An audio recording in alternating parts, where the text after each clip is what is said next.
মানুষ তার ঘর ছাড়ে, সংসার ছাড়ে, পাড়া প্রতিবেশী, সমাজ, শহর, দেশ সব ছাড়ে, কিন্তু ভালোবাসার মানুষের প্রতি মায়া ছাড়তে পারে না।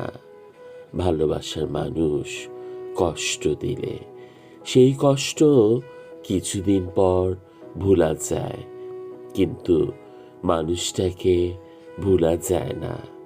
ভালোবাসার মানুষ ছাড়াও মানুষ বাঁচে, শুধু মন বাঁচে না। জরুরি বিভাগের শেষ নিঃশ্বাসের আগেও মন বলে, যদি যাওয়ার আগে একটা বার ওই মুখটা কাছে থেকে দেখতে পারতাম।